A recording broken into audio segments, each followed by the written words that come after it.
नमस्कार, ज़ेहलचल news channel में आपका स्वागत है। वेनेजुएला की राजधानी काराकास में 2 शक्तिशाली भूकंप के झटके महसूस किए गए, जिसके कारण कई बहुमंजिला इमारतें ताश के पत्तों की तरह ढह गईं। इस भीषण प्राकृतिक आपदा के बाद मलबे में दबे लोगों को निकालने के लिए बड़े पैमाने पर राहत और बचाव कार्य शुरू कर दिया गया है। अचानक आए इस तेज भूकंप से पूरे शहर में अफरा तफरी का माहौल बन गया और लोग जान बचाने के लिए अपने घरों से निकलकर सड़कों की तरफ भागने लगे।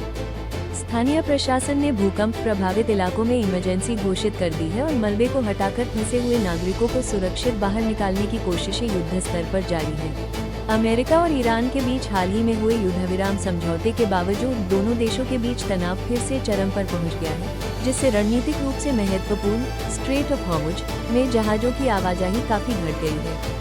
ये ताज़ा विवाद तब शुरू हुआ जब ईरान द्वारा एक कमर्शियल मालवाहक जहाज पर कथित ड्रोन हमले के जवाब में अमेरिकी सेना ने ईरान के सैन्य ठिकानों पर एयर स्ट्राइक कर दी, जिसे व्हाइट हाउस और उपराष्ट्रपति JD वेंस ने आत्मरक्षा में उठाया गया जरूरी कदम बताया है। राष्ट्रपति डोनाल्ड ट्रंप ने दावा किया है कि अमेरिकी और इजरायली सैन्य कार्रवाइयों ने ईरान की सैन्य क्षमता को गंभीर रूप से नुकसान पहुंचाया है। हालांकि तेहरान ने इन दावों को पूरी तरह खारिज करते हुए जहाजों को केवल ईरानी रूट का पालन करने और किसी भी तरह के उल्लंघन पर तनाव बढ़ने की सख्त चेतावनी दी है। मध्य पूर्व में बड़े इस नए सैन्य टकराव और हॉर्मुज जलदमरुमध्य में जहाजों पर हुए हमलों के कारण वैश्विक बाजार में कच्चे तेल की कीमतों में एक बार फिर भारी उछाल और अस्थिरता का खतरा मंडराने लगा है। वेनेजुएला में आए विनाशकारी भूकंप में अर्जेंटीना के फुटबॉलर लुकास ट्रेजो की पत्नी और उनके 2 बच्चों की दर्दनाक मौत हो गई है। वेनेजुएला की शीर्ष फुटबॉल क्लब डेपोर्टिवो ला गुएरा ने इस दुखद खबर की पुष्टि की है।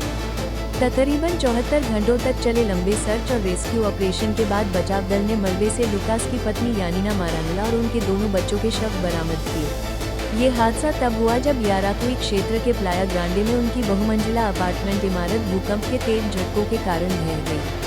हादसे के वक्त 38 वर्षीय डिफेंडर लुकास ट्रेजो अपनी टीम के साथ एक आगामी मैच की तैयारियों के सिलसिले में काराकास में थे, जिसके चलते वो सुरक्षित बच गए। इस भीषण प्राकृतिक आपदा पर खेल जगत और दुनिया भर से फुटबॉलर लुकास के प्रति गहरी संवेदनाएं व्यक्त की जा रही हैं।